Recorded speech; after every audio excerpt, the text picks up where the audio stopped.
Good morning, जय हिंद, सभी को राम राम। ठीक है, आज अपन ने कल पढ़ा था ना, अपना पाठ पढ़ा था कि आग से पहले के पदार्थ क्या होते हैं, घनत्व क्या होता है, अपेक्षित घनत्व क्या होता है, ये सब चीज़ें अपन ने पढ़ी थी ना। अब उसके आगे का जो पार्ट है अपन, जो अपना केमिस्ट्री ऑफ फायर है, आग का रासायनिक अभिक्रिया है, उसका दूसरा पार्ट आज अपन स्टार्ट करेंगे। ठीक है, पार्ट 2, उसके आगे से ही आराम से देखो। सबसे पहले अपन स्टार्ट करेंगे अपना आज फायर। ठीक है, देखो फायर क्या होता है। फायर का मतलब आग। ठीक है, आग क्या होता है? आग एक तीव्र रासायनिक अभिक्रिया होती है। क्या होती है? तीव्र रासायनिक अभिक्रिया होती है जिसके अंदर ईंधन, उष्मा और ऑक्सीजन, ईंधन, उष्मा और ऑक्सीजन की निश्चित अनुपात मिलने से आग अपनी उत्पन्न होती है। ये ध्यान रख लेना। आग के लिए 3 मूलभूत आवश्यकताएं क्या होगी? ईंधन, उष्मा, ऑक्सीजन। ईंधन को अपन ताप भी बोल सकते हैं। ठीक है, इनसे ही हमारी आग जो है वो उत्पन्न होगी, अन्यथा अपनी आग उत्पन्न नहीं होती है। फिर देखो अपन पढ़ते हैं, आग जब भी लगेगी तो उससे कुछ ना कुछ मटेरियल तो निकलेगा ना। तो वो क्या क्या निकलता है? उष्मा निकलती है, प्रकाश निकलता है, धुआं निकलता है और ज्वाला निकलती है। ठीक है, ये इसी का पार्ट है, इसमें क्रिएशन हुआ है। ठीक है, ये भी किसका पार्ट होता है? ज्वाला भी किसका? इन आग का उत्पाद होता है। तो 4 उत्पाद अपने प्रमुख निकलते हैं, उष्मा, प्रकाश, धुआं और ज्वाला। किससे? जब भी आग लगेगी। फिर देखो अपन पढ़ते हैं आग का त्रिभुज। क्या पढ़ते हैं? आग का त्रिभुज। आग का त्रिभुज क्या होता है? ठीक है, देखो अपन पढ़ते हैं क्या? त्रिभुज। आग का त्रिभुज। आग का त्रिभुज क्या हो गया कि जिस प्रकार से आपने देखा होगा, जो अपना त्रिभुज पढ़ते हैं अपन मैथमेटिक्स में, ये त्रिभुज होता है अपना। 3 भुजाओं से घिरी हुई बंद आकृति को अपन क्या बोलते हैं? त्रिभुज बोलते हैं। क्या बोलते हैं? त्रिभुज बोलते हैं। उसी प्रकार आग के लिए भी कितनी भुजाएं होती है? 3 भुजाएं, ईंधन, ऑक्सीजन और उष्मा। ठीक है, तो देखो जिस प्रकार से अपना जो त्रिभुज होता है उसमें से अपन एक भुजा को हटा दें। किसको हटा दें? एक भुजा को हटा दें। जैसे मान लो मैं ये ऑक्सीजन मान लो, आप ये ताप मान लो और ये ईंधन मान लो। अगर इनमें से किसी भी एक भुजा को मैं हटा देता हूं तो अपनी जो आग है वो क्या नहीं रहती? आग नहीं रहेगी, यानी आग का कोई अस्तित्व नहीं रहता। यही आग का अपना त्रिभुज होता है कि जिस प्रकार से कोई भी एक त्रिभुज होता है उसकी 3 भुजाएं होती है, उसी प्रकार आग की भी प्रमुख 3 भुजाएं होती है। एक भुजा को हटा दे अपन त्रिभुज में से तो त्रिभुज का कोई अस्तित्व नहीं रहता। उसी प्रकार जो अपनी आग है उसमें से भी एक भुजा को अपन हटा दें तो उसका भी कोई अस्तित्व नहीं रहता है। ठीक है, ये आप आराम से पढ़ सकते हो, कोई इश्यू नहीं आएगा इसमें, आप आराम से नोट डाउन भी कर सकते हो। देखो फिर आगे चलते हैं अपन, आग का वर्गीकरण। क्या? आग का वर्गीकरण, क्लासिफिकेशन ऑफ फायर। यानी जिसमें लोगों के बहुत ज़्यादा कमेंट्स आते हैं मेरे पास, और मेरे जो स्टूडेंट है वो भी पूछते हैं, और बहुत से सारे स्टूडेंट पूछते हैं कि आग सर होती कितने प्रकार की है। ठीक है, इसमें बहुत से लोगों के डाउट रहते हैं। तो देखो आपको इतना ध्यान रखना है, आग जो अपनी 5 प्रकार की होती है। कितने प्रकार की होती है? 5 प्रकार की होती है, ए, सी और डी क्लास, और एक लास्ट अपना बच जाता है कौन सा? क्लास एफ या के। ये जो होता है के या एफ, ये जो अपना बोर्ड होता है वो डिसाइड करता है। जैसे अपना BIS बोर्ड है, ब्यूरो ऑफ इंडियन स्टैंडर्ड। ठीक है, उसके आधार पे भी आग कितने प्रकार की होती है? 5 प्रकार की। और एक दूसरा बोर्ड होता है NFPA। कौन सा होगा? NFPA। इसके आधार पे भी जो अपनी आग है वो कितने प्रकार की होती है? 5 प्रकार की होती है। BIS के आधार पे होगी अपने A, B, C, D और F। और जो अपना NFPA है उसके आधार पे कौन सी होगी? A, B, C, D और K। ये ध्यान रखना, ये डिफरेंट होता है अपने F और K के अंदर, और दोनों के अंदर आग एक ही होती है। कौन सी? Kitchen fire. अब देखो सबको एक एक को आराम से मैं आपको समझा देता हूँ कौन कौन सी होती है। देखो पहले जो अपनी आग आती है वो आती है ए क्लास। कौन सी क्लास? ए क्लास। ए क्लास की जो आग होती है उसके अंदर जितने भी ज्वलनशील ठोस पदार्थ होते हैं, जैसे लकड़ी है, कोयला है, कागज, उनकी सब की आग कौन सी होती है? ए क्लास की आग होती है। ठीक है, फिर आती है अपनी बी क्लास। बी क्लास की जो आग होती है उसके अंदर सभी प्रकार के द्रव पदार्थों की आग आती है। जितने भी द्रव पदार्थ है जिनको अपन, आपको पता है द्रव पदार्थ पहले अपन ने पढ़े भी थे, पदार्थ कि जो जिनमें बहने की क्षमता होती है और जिनका आयतन अनिश्चित होता है, आकार निश्चित होता है, वो द्रव पदार्थ होते हैं। अपन ने पहले पढ़ भी लिया। तो इनकी आग किस में रखेंगे अपन, बी वर्ग के अंदर, ठीक है। फिर आता है सी क्लास की आग, इसके अंदर देखो जितने भी गैस होती है, इलेक्ट्रिक इक्विपमेंट्स होते हैं, उनकी आग किस में आएगी, सी क्लास के अंदर, जैसे एलपीजी, सीएनजी, ब्यूटेन, प्रोपन, ये सब क्या होती है, गैसें होती है। इनकी आग जो है वो किस में रखी जाएगी, सी क्लास के अंदर गैसों की। डी क्लास के अंदर आती है धातुएं हैं, ठीक है। धातु की आग जितनी भी होती है वो किसके अंदर आएगी, डी क्लास के अंदर, जैसे मैग्नीशियम, जिंक है, एल्यूमिनियम, ये सब क्या होती है, धातुएं होती है। जितने भी ज्वलनशील धातुएं वो सब किस में आएगी, डी क्लास के अंदर। और उसके बाद आगे देखो अपना किचन फायर जो अपन ने पढ़ा है अभी, के क्लास के अंदर कौन सी आएगी, कुकिंग ऑयल जितने भी होते हैं, या जिनको आप बोल सकते हो किचन की आग, जो अपना रसोई घर होता है उसमें जो भी आग लगती है वो किसकी होती है, कौन से वर्ग में रखा जाएगा, के या एफ वर्ग में, ठीक है। ये मैंने आपको डिफाइन बता दिया कि आग जो है, यह ध्यान रख लेना 5 प्रकार की होती है।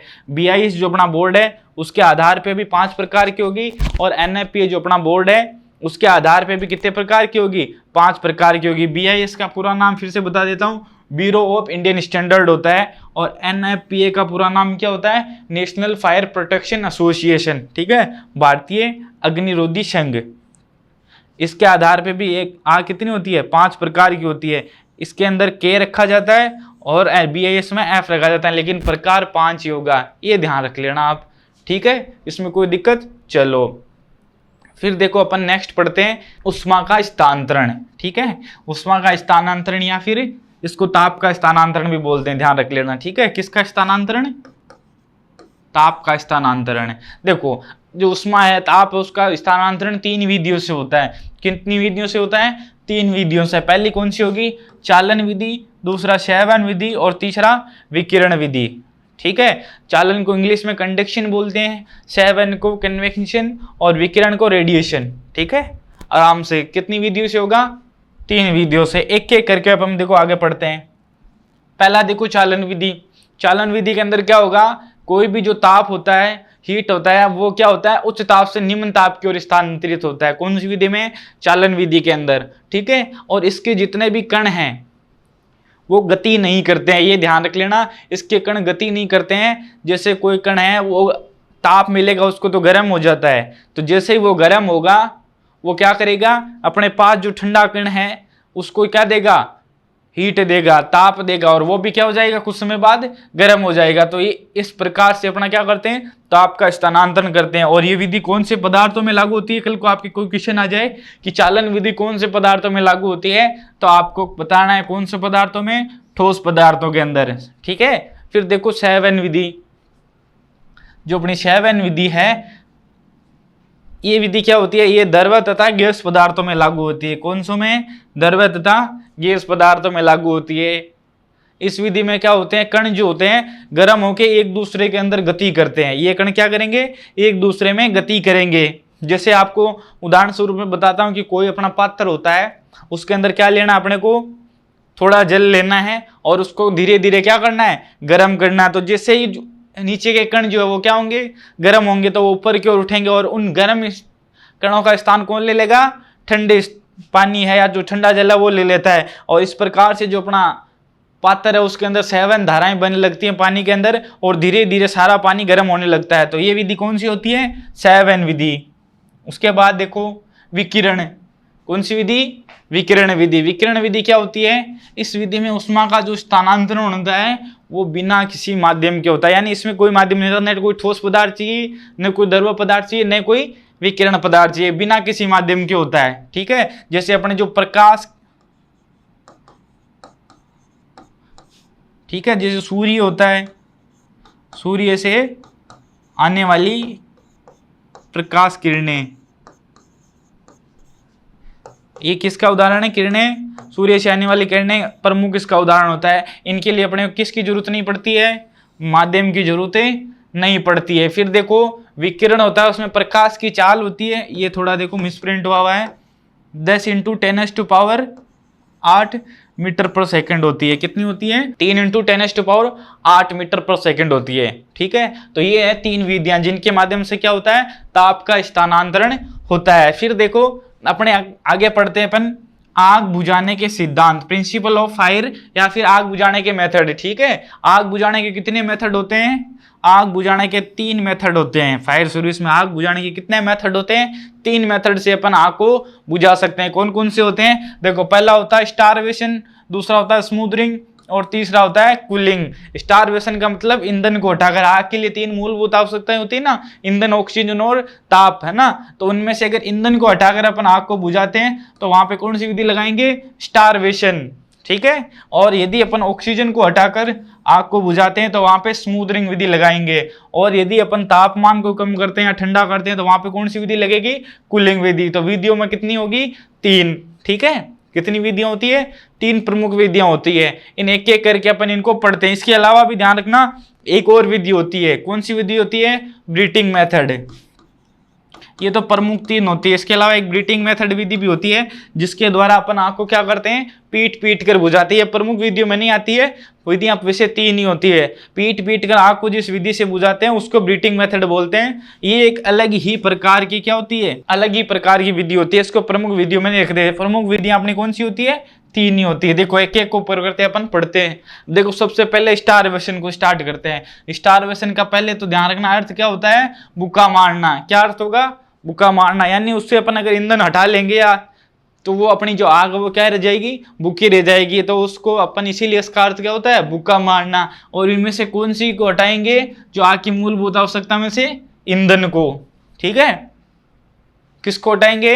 ईंधन को। यानी अगर अपन स्टारवेशन विधि है उसमें ईंधन को हटाकर आग को अपने बुझाते हैं। उसके बाद देखो, जो स्टारवेशन है वो किस प्रकार से लगाएंगे या किस प्रकार से अपन कर सकते हैं स्टारवेशन विधि का। देखो, स्टारवेशन विधि जब भी करते हैं इसमें ज्यादा इक्विपमेंट की आवश्यकता नहीं होती है। कोई भी इक्विपमेंट नहीं चाहिए। जैसे देखो, पहला तरीका क्या है कि जलने वाली वस्तुओं को आग के पास से हटाकर, जैसे मान लो कहीं किसी स्थान पे आग लगी हुई है, वहां पे आसपास जैसे कोई जलने वाली वस्तु है मिल जाए अपने को कि जिससे हमें आग लग सकती है, तो अगर पहली बात तो अपन उस वस्तु को हटा लें तो अपनी आग क्या हो जाएगी? बुझ जाएगी। या कभी ऐसी परिस्थिति आ जाए जो जल रही वस्तु है उसको भी अपन हटा दें तो अपनी आग क्या हो जाएगी? बुझ जाएगी। तो ये 2 तरीके से अपन स्टारवेशन विधि कर सकते हैं, ठीक है। कौन सा कर सकते हैं? स्टारवेशन। देखो, यहाँ पे थोड़ा मिसप्रिंट हुआ है, स्टारवेशन नहीं है, ये कौन सा होगा? स्मूदरिंग। कौन सी विधि है? ये देख, यहां पे लिख रहा हूं, ये स्मूदरिंग है, ठीक है। ये कौन सी विधि है? स्मूदरिंग विधि है, स्टारवेशन नहीं है, ठीक है। करेक्शन कर लेना, कोई दिक्कत नहीं है। इसका अर्थ क्या होता है? दम घोटना। ये याद ध्यान से देख लेना, ठीक है। ये स्टारवेशन नहीं है, कौन सी है? स्मूदरिंग। इसका देखो अर्थ क्या? मूलभूत आवश्यकता में से किसको हटाएंगे? ऑक्सीजन को, ठीक है। ये देख लेना, इधर साइड में लिख रहा हूं मैं, ठीक है। मैंने इधर साइड में लिख लिया, स्मूदरिंग विधि है, ध्यान से देख लेना, ठीक है। ऑक्सीजन को हटाकर इसमें क्या करते हैं अपन? आग को बुझाते हैं, ठीक है। स्मूदरिंग देखो, ठीक है, अभी याद में रह जाएगा। ये कौन सी विधि होती है? स्मूदरिंग विधि। वहां पे भी स्मूदरिंग कर लेना आप, कोई दिक्कत नहीं है। देखो, इंसान से गलती होती है और अपने टाइपराइटर से भी गलती हो जाती है कभी कभी, तो ये ध्यान रख लेना। ये स्मूदरिंग विधि है। वहां पे भी देखो, स्मूदरिंग विधि किस प्रकार से लगा सकते हैं कि एक तो देखो, अपने घरों में कोई भी वस्तु होती है, कंबल होती है, मिट्टी है, उससे ढककर अपन स्मूदरिंग विधि कर सकते हैं। यानी सबसे बड़ा क्या हो? स्मूदरिंग का अर्थ यही ध्यान रखना है कि अपने को कोई भी आग है उसमें से किसको हटाना है? ऑक्सीजन को हटाना है। यदि अपनी ऑक्सीजन हट जाएगी तो वहां पे स्मूदरिंग मेथड ही लगता है। वहां पे क्या हो जाएगी? आग बुझ जाएगी, क्योंकि आग लगने के लिए ऑक्सीजन जरूरी है। दूसरा क्या होता है कि कोई फोम है उसकी परत बना के आग बुझाने का एक मीडिया होता है फोम, ठीक है। वो भी उपयोग करके अपन क्या कर सकते हैं? अपनी आग को बुझा सकते हैं। उसके बाद देखो, आग के चारों तरफ CO2 छोड़कर, जो आपको पता है कि जो CO2 होती है वो क्या होती है? आग बुझाने में सहायक होती है। तो वहां पे अगर अपन छोड़ देंगे CO2 तो वहां पे क्या होगा? ऑक्सीजन की कमी हो जाएगी और वहां पे आग बुझ जाएगी। फिर देखो, एक DCP पाउडर आता है जो अभी आग को बुझाता है, ठीक है। ड्राई केमिकल पाउडर, DCP का पूरा क्या नाम होता है? Dry chemical powder. तो उसके द्वारा भी अपन आग को क्या करते हैं? स्मूदरिंग विधि से बुझाते हैं, ठीक है। उसके बाद जो अपनी तीसरी है वो क्या होगी? कूलिंग। कौन सी विधि होगी? कूलिंग। देखो, कूलिंग में क्या होता है? इसमें अपन ताप को कम करके आग को बुझाते हैं। किसको? ताप को या उष्मा, ठीक है। आग की 3 मूलभूत आवश्यकता में किसको कम करते हैं? ताप को कम करके आग को बुझाते हैं। यानी अगर अपना जो टेम्परेचर है, जिस टेम्परेचर पे अपनी आग लगी हुई है उससे नीचे अपना टेम्परेचर आ जाएगा तो अपनी आग बुझ जाएगी। ये कौन सी विधि होती है? कूलिंग विधि से। कूलिंग में देखो अब उपाय क्या करेंगे, उसमें अपन पानी डालते हैं। जैसे ही किसी वस्तु पर गर्म वस्तु होती है, आग लगी होती है, उसका टेम्परेचर क्या होता है? ज्यादा होता है। तो अगर उस पर पानी डालेंगे तो उसका ठंडा पानी डालेंगे तो उस पर धीरे धीरे उसका टेम्परेचर क्या होगा? कम हो जाएगा। ठीक है, टेम्परेचर क्या हो जाएगा? कम हो जाएगा। जिससे उसमें आग लगी है वो क्या हो जाएगी? बुझ जाएगी। तो ये आग बुझाने के 3 प्रमुख मेथड होते हैं। एक मैंने आपको बताया ये कि चौथा मेथड कौन सा होता है? ब्रीथिंग मेथड होता है। यानी उसके द्वारा आपको कभी पूछ ले, क्वेश्चन आ जाए कि आग को पीट पीट कर बुझाने वाली विधि कौन सी होती है, तो वो ब्रीथिंग मेथड होती है, जो चौथी विधि होती है। ये होते हैं आग के विधियां। अब देखो फिर आता है आग के स्तर। ठीक है, लेवल ऑफ फायर। आग के स्तर। आग के कितने स्तर होते हैं? 4 स्तर होते हैं। कितने स्तर? 4 स्तर। पहला स्तर कौन सा होता है? शुरुआती स्तर। कौन सा होगा? शुरुआती स्तर। यानी ऐसा स्तर जिसमें आग अपने को दिखाई नहीं देती है, केवल अभिक्रियाएं होती है। क्या होती है? केवल अभिक्रियाएं होती है। इसमें पहले स्तर में अपने को आग कुछ भी दिखाई नहीं देती है। ठीक है, दूसरा स्तर कौन सा होता है आग का? ज्वाला रहित ज्वलन स्तर। कौन सा? ज्वाला रहित ज्वलन स्तर। इसमें क्या होगा? इसको इंग्लिश में क्या करेंगे? Burning level without flame. यानी नाम से आप पता रह जाता है ज्वाला रहित ज्वलन स्तर। यानी इसके अंदर अपने को केवल धुआं दिखाई देता है। क्या दिखाई देगा? धुआं। ज्वाला नहीं दिखती इसमें। यानी ज्वाला का मतलब फ्लेम। फ्लेम होते हैं ना, आग से लपटें निकलती है, उनको क्या बोलते हैं? फ्लेम। तो वो फ्लेम अपने को दिखाई नहीं देगी दूसरे स्तर में आग के। ठीक है, उसमें केवल क्या दिखाई देगा? धुआं। फिर आता है अपना ज्वलन स्तर। कौन सा स्तर? ज्वलन स्तर। ज्वलन स्तर होता है, उसके अंदर क्या होगा? ये आग का वास्तविक रूप होता है। यानी आग अपना जो वास्तविक रूप है या जो अपना असली रूप है वो कहां पे दिखाएगी? तीसरे स्तर में। यानी यहाँ पे आग पूरी तरीके से फैल जाती है या पूरी तरीके से वास्तविक रूप धारण कर लेती है। उसके बाद चौथा लेवल होता है कौन सा? गर्म या हॉट लेवल। ठीक है, इसमें क्या होती है? उष्मा पैदा होती है, और इतनी उष्मा पैदा होती है कि वो विकिरणों के माध्यम से आसपास के वातावरण में आसानी से फैल जाती है। तो यह आग के 4 स्तर होते हैं। ठीक है, पहला शुरुआती स्तर, दूसरा ज्वलन रहित ज्वलन स्तर, और तीसरा ज्वलन स्तर, और चौथा गर्म स्तर। तो कितने स्तर होते हैं आग के? 4 स्तर होते हैं। ठीक है, अब इसके बाद देखो चलते हैं। इसके बाद एक आता है इग्निशियम पैरामीटर। कौन सा पैरामीटर? इग्निशियम पैरामीटर। ठीक है, ये अलग अलग प्रकार के होते हैं। इसमें देखो पहला कौन सा होता है? Flash point. कौन सा होता है? Flash point. यानी कोई भी ज्वलनशील पदार्थ होता है उसमें इतना तापमान पैदा हो जाए कि किसी भय चिंगारी के संपर्क में आने से उसमें क्या हो? कुछ क्षण भर के लिए आग उत्पन्न हो। ठीक है, तो उस बिंदु को अपन क्या कहेंगे? Flash point. क्या कहेंगे? Flash point. यानी क्षण भर के लिए आग इतनी लगे कि वो कुछ समय लगे और उसके बाद क्या हो जाए? बुझ जाए। जैसे आपको उदाहरण से पता चल जाएगा माचिस की तिल्ली। माचिस की जो अपनी तिल्ली होती है ना, उसमें आग कितनी देर के लिए रहती है? क्षण भर के लिए। उसके बाद अपने आप आग क्या हो जाएगी? बुझ जाएगी। फिर देखो नेक्स्ट अपना क्या होता है? Fire point. इसमें क्या होता है? कोई भी ज्वलनशील वस्तु है उसके अंदर इतना तापमान पैदा हो जाए या इतनी उष्मा पैदा हो जाए कि आग जो अपनी क्या हो? लगातार जलती रहे। तो वो कौन सा कहलाता है? Fire point. ठीक है, इसमें आग क्या रहेगी? लगातार जलती रहेगी। इन दोनों का डिफरेंट पता चला फ्लैश पॉइंट और फायर पॉइंट में, कि इसमें आग जो है वो क्षण भर के लिए लगी रहती है, और इसके अंदर फायर पॉइंट में क्या रहेगी? आग लगातार जारी रहेगी। इसके अलावा एक और होता है स्वतः स्फूर्त। ठीक है, कौन सा? स्वतः स्फूर्त। इसमें क्या होगा? इसमें जो है ऑक्सीकरण के कारण, किसके कारण?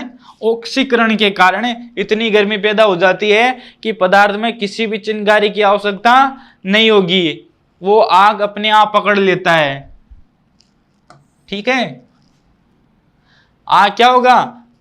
अपने आप पकड़ लेता है, उसमें आग अपने आप लग जाती है। वो किसके कारण लगती है? ऑक्सीकरण के कारण। तो उसको कहते हैं अपन स्वतः स्फूर्त। ठीक है, आराम से आया समझ में? देखो ये होता है आग के जो अपना इग्निशियम पैरामीटर होते हैं। कितने प्रकार से होता है? 3 प्रकार से। क्षण भर की आग, फ्लैश पॉइंट, लगातार आग जलती रहे तो वो फायर पॉइंट, और आग अपने आप पैदा हो जाए ऑक्सीकरण के कारण, इतनी अपना तापमान चला जाए, तो वो होता है स्वतः स्फूर्त। ठीक है, फिर देखो एक आता है अपने आग के स्टेज। है, नेक्स्ट रीडिंग कौन सी होगी, आग के स्टेज। इसके अंदर देखो एक चौथा स्टेज और होता है, कौन सा स्टेज होता है, चौथा, वो होता है डीके। कौन सा स्टेज होगा, डीके, ठीक है, कौन सा स्टेज होगा, डीके। आग के कितने स्तर होते हैं, 4 स्तर होते हैं, पहला इंसिपिएंट, फिर ग्रोथ, फिर फुल्ली डेवलप और चौथा डीके। कितने स्तर होते हैं, फिर 4 स्टेज होते हैं। इसका एक डायग्राम बनता है या जिसको आप ये देखो, इसका इस प्रकार से अपने एक ग्राफ बनता है,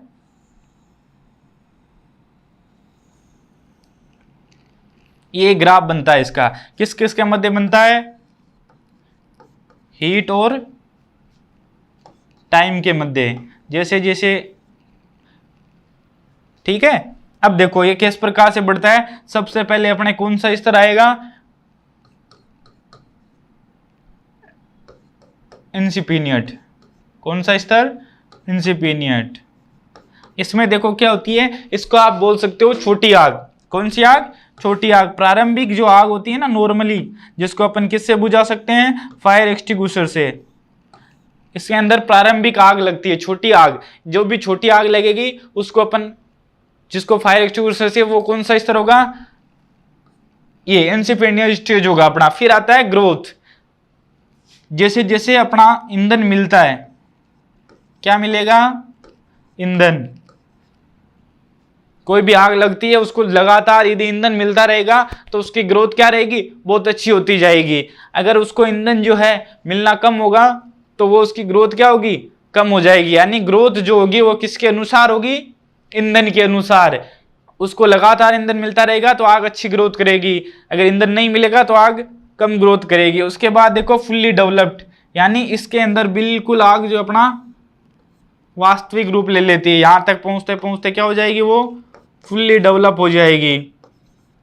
आग जो अपनी क्या हो जाएगी, फुल्ली डेवलप्ड हो जाएगी। और उसके बाद जैसे ईंधन है, जो अपना तापमान है, वो ईंधन पूरा जल जाएगा तो धीरे धीरे तापमान भी क्या हो जाएगा, कम हो जाएगा। तो वो धीरे धीरे क्या होने लग जाएगी, डीके होने लग जाएगी। ये चौथा स्टेज होता है अपना, ठीक है। और ये सबसे लंबा चलने वाला स्टेज भी होता है। आपको कल को कोई क्वेश्चन आता है अपने कंपटीशन एग्जाम के अंदर कि आग का सबसे लंबा स्टेज कौन सा होता है, तो ध्यान रखना कौन सा होता है, डीके होता है, ठीक है। ये अपना जो ग्राफ बनता है किस किस के मध्य बनता है, हीट और टाइम के मध्य। 4 स्टेज होते हैं अपने आग के, कौन कौन से, इंसिपिएंट, ग्रोथ, फुल्ली डेवलप और डीके, ठीक है।